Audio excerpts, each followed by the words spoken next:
This is Earth, home to 7.2 billion people, abode to 196 countries, a house for 8.74 million different animal species, a place where a countless number of religions and cultures can flourish and prosper. We live in such a world that has facilitated the thriving of great cities, the creation of seemingly impossible monuments, and allowed for life to bloom in such a way that its beauty is not done justice by words.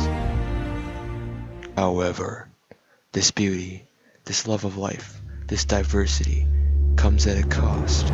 Humanity has divided itself, set categories for individuals to follow, put up social norms and barriers that force people to believe in single stories. Humanity itself has created its own worst nightmare, stereotypes. Society has decided to judge an individual not on their personality or strength of character, but instead on their initial impression, one based on biased rumors and manipulative lies. This lack of understanding, this lack of an unbiased perspective, affects their personality and how they treat others. These gaps in society cause tension and create a world where the vigor of one's spirit is useless.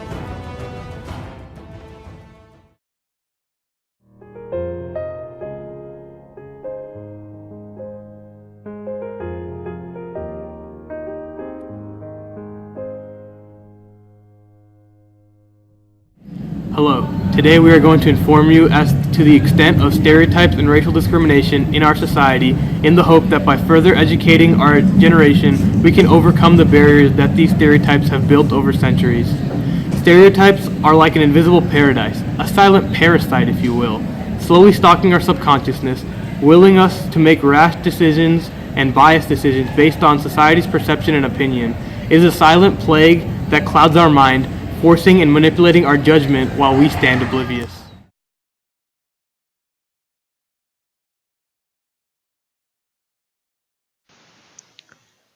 An experiment was conducted in order to see how a person's subconscious stereotyping influenced their impressions of others.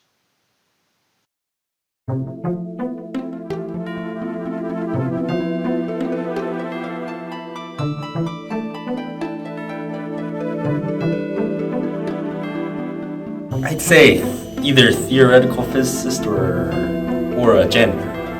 He's a computer guy. A computer scientist. I don't know, but I'm sure he's probably some sort of office job. I don't know, a businessman? Make Chinese food? He looks like a chef. I think he's a person who pretends to be a blind masseuse, but isn't actually blind, so that he can be better at massaging. But it's all based off of this pretense that's completely false. Hi, I'm Fong Lu, and I'm currently a U.S. Air Force officer and test pilot out of Edwards Air Force Base, California. My career with the Air Force started almost 20 years ago when I graduated from the United States Air Force Academy. And ever since then, I've been deployed on multiple combat and contingency operations, including Iraqi and Enduring Freedom.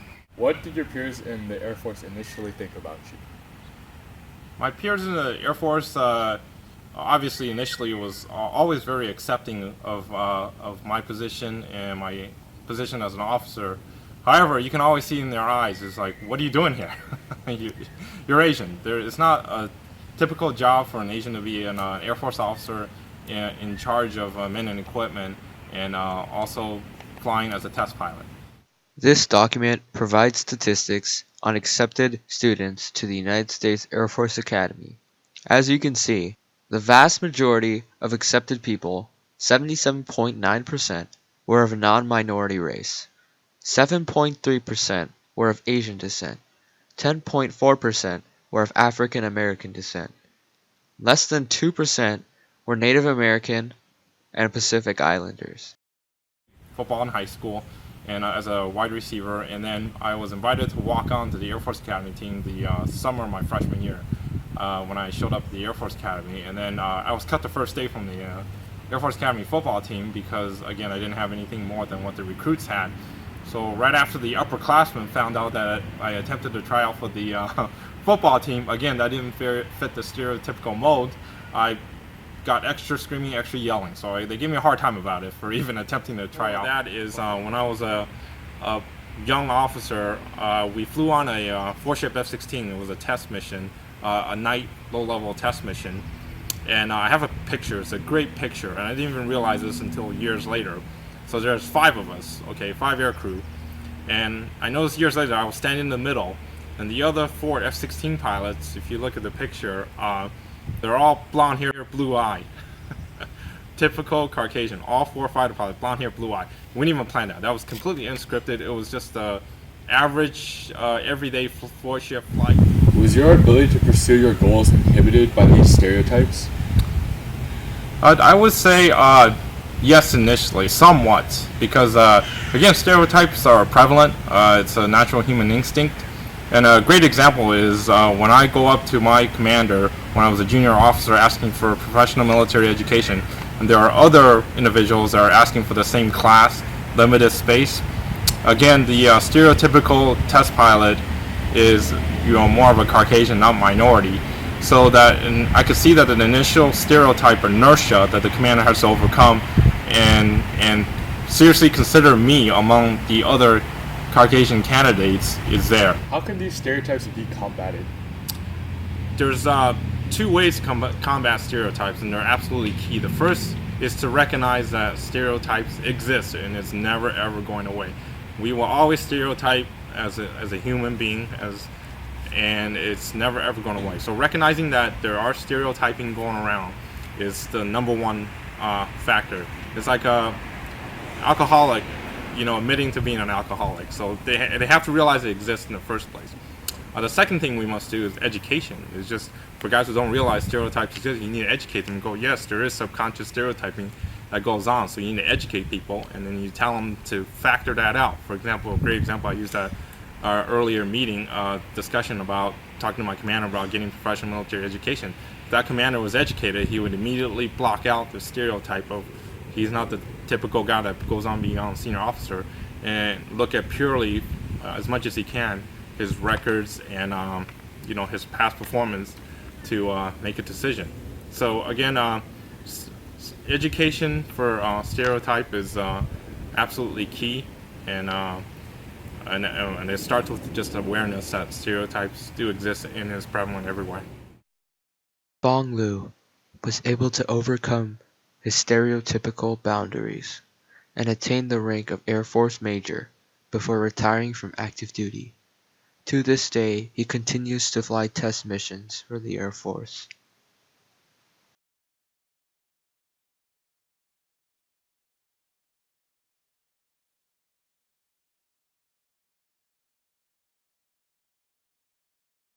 While Mr. Liu's story is one of overcoming the odds of stereotypes, other accounts take a much darker turn, one that turns into a much more chaotic form of discrimination. These stereotypes have evolved into something incredibly malevolent. This is what we call racism. African Americans comprise only 14% of monthly drug users in America, yet comprise 37% of people arrested for drug-related offenses. Studies show that police are more likely to pull over and search blacks or Latinos over whites. In New York City, 80% of stops made were blacks and Latinos. After being arrested, African Americans are 33% more likely than whites to be detained. The United States Sentencing Commission reported in 2010 that African Americans receive, on average, 10% longer sentences in prison than whites. African Americans in 2009 were 21% more likely than whites to receive mandatory minimum sentences and 20% more likely to be sentenced to prison than whites.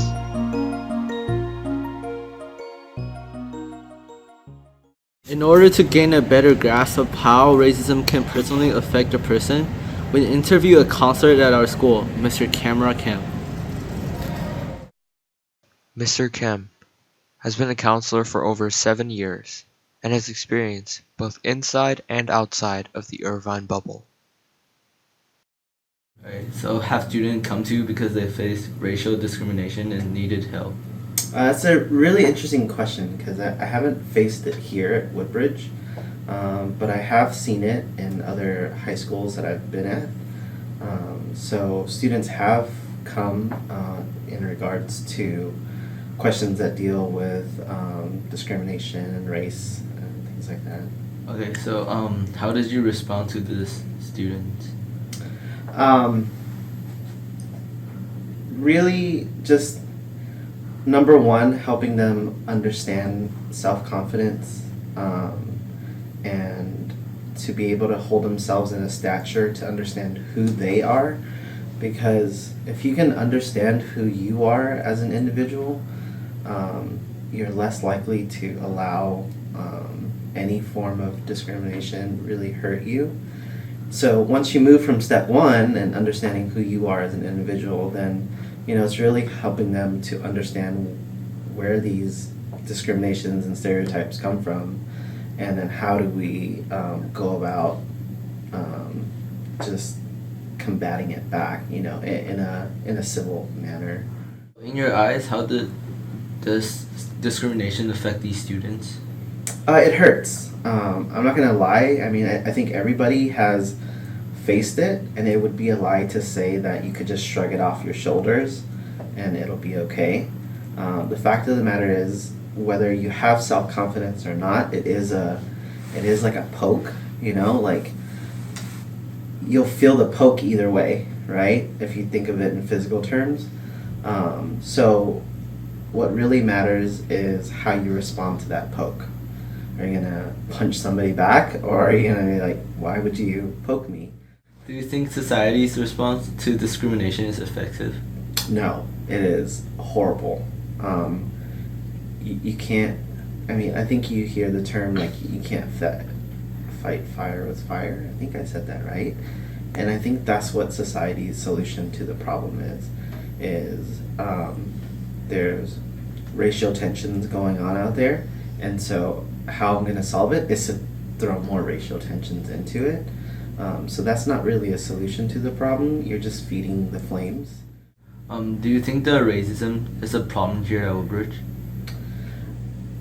I wouldn't say that it is a problem in which people aren't aware of it. I think people joke around about it too much in a way, or here at Woodbridge, in a way that they may feel isn't harmful. But even just any sort of talk that way, you're still continuing the sort of persistent stereotypes that are going on out there. And so you just really have to be mindful of what's coming out of your mouth.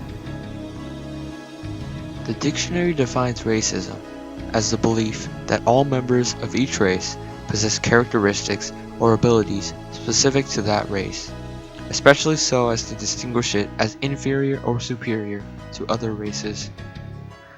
Not only is this apparent in present day, but there are many examples of racism throughout history. To better understand the thought process of people thought of as racist, we attempted to interview a present-day Ku Klux Klan member. Unfortunately, every call we made was not answered.